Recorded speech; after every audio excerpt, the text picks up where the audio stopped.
Number 1.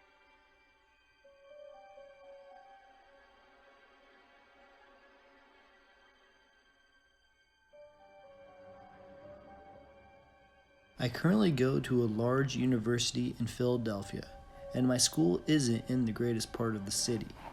I'm a senior now, and I've sort of learned to just keep my head down, and most people in the area will just leave me alone.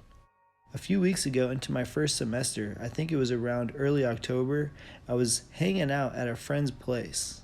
He lived on the other side of the campus, probably a 15-minute walk from my own dorm room. My path from my room to his dorm never left campus. I had been warned prior to moving into my dorm room that campus was the safest place for students because the locals generally stayed off campus unless they were grabbing food from a food truck.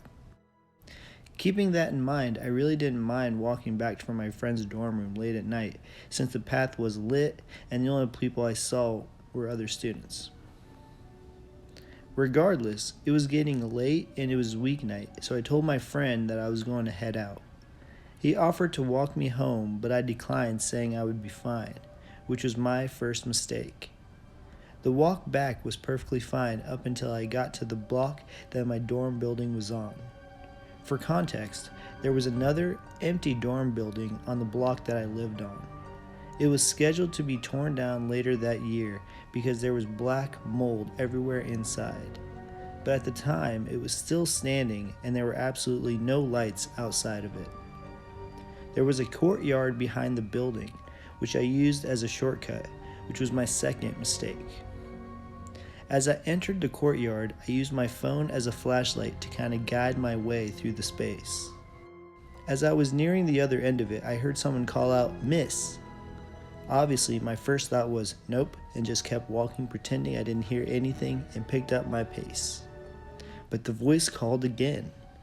"Wait, miss." At this point, I was nearly out of the courtyard and there was some light coming from the windows of my dorm building, so I could see what was going on without completely relying on my flashlight. I turned around to see who had been calling out to me, which was my third mistake, and was met with a man. He looked so ordinary except for his oddly wide smile and the fact that he was carrying a rather heavy-looking trash bag. "Hey, miss, I have something for you." "Oh no, I think I'm okay. I need to be getting home." "No, I think you need this. Let me show you." I didn't know what to expect, so I bolted. I ran further from the courtyard and toward the ramp that led up to my building, thinking I could outrun him. But I was sorely mistaken. Despite the fact that there was about 10-15 feet between us, as soon as I turned, his hand was around my wrist. "Miss, I have something for you. I really think you need it." Feeling trapped and unsure what to do, I sighed. Defeated, I hoped to God that someone would look out of their window and see what was going on, or someone else would be walking back to the building at a late hour and see us. I wanted to scream, but I was scared that if I drew attention to us, that he would do something that would make me really regret trying to get help. Again, not the greatest part of the city. He smiled at me, like he knew I wasn't going to try and call out and let go of my wrist. I didn't realize how tightly he was gripping me until he released it. He took a step back from me and reached back into the trash bag again. My heart was pounding and I wasn't sure what to expect. But it definitely wasn't what he pulled out of the bag. It was a clock. An old digital alarm clock.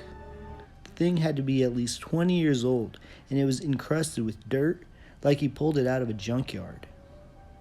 I was stunned at the sight of the yellow and orange plastic. After I realized that he was actually trying to give me the clock, I thought it might have been a bomb. "Here, this is just for you." "Oh, really? I don't need one.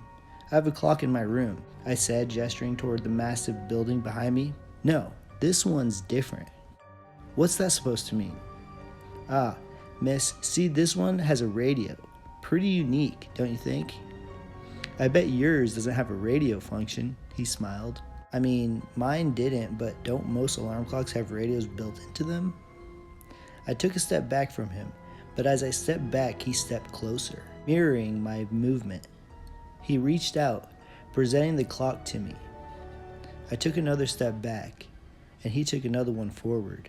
I knew my back was literally going to be against the wall of the dorm building if I took another 2 steps back and wasn't sure where to go. I felt like I had no choice but to go against everything my body was telling me not to do and accept the clock. I reached out and noticed that where he had grabbed my arm already was bruising.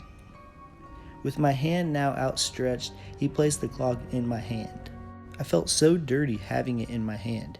I don't know how to describe it, but I had instantly felt like I had just finished rolling around in the dirt. My arm felt like it was throbbing and the clock was so heavy. It felt like it was getting heavier with every passing second. I knew it just felt like that because I was freaking out, but it didn't make the experience any less terrifying. I didn't know what to do. The guy was still smiling at me. I blurted out, "Thanks," and spun around, gripping the clock. I took a step away from him toward the ramp, leaping up to my building, and he took a step back. I decided that this was my chance to bolt for the door. I spun around on my heels and took another few steps before hearing, "You're so beautiful. I love you," called out behind me. I turned back and the man was right out of sight. I screamed. I didn't know what I just got myself into, but I didn't want to be any part of it anymore. I sprinted toward the door to the building, dumping the clock in the trash can outside on the way. I still thought there was a decent chance that it was a bomb, and if it was going to explode, I wanted to do so in a contained space. Nothing came out of the man or the clock other than the bruising on my arm. It healed completely within a few days, and soon after that I had sort of forgotten about the incident. I think I just repressed the memories and didn't want to unpack what I went through. I still try not to think about it, and the only reason I'm writing this now is because one of my current, not crazy roommates had brought it up a few days ago, and the floodgates of my brain opened, and I felt like I needed to share what happened. Number 2.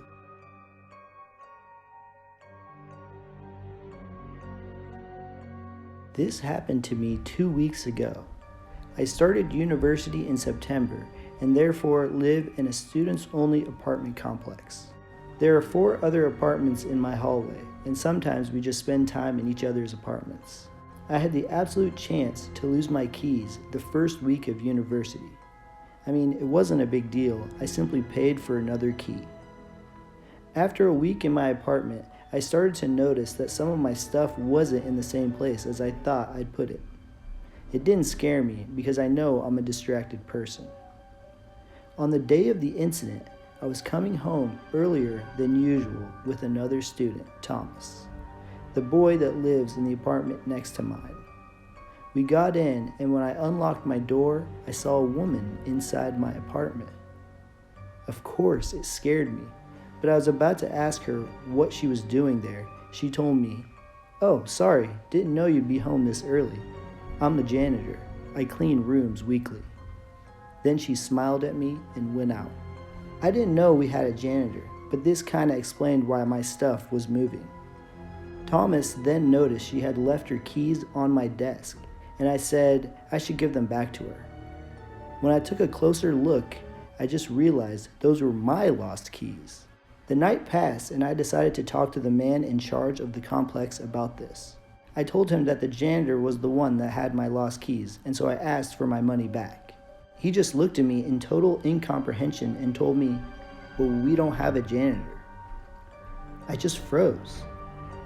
Then who went in my apartment for the past few weeks?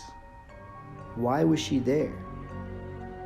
We didn't call the police because nothing had been stolen, but I still searched for cameras in my apartment. You never know with these psychopaths.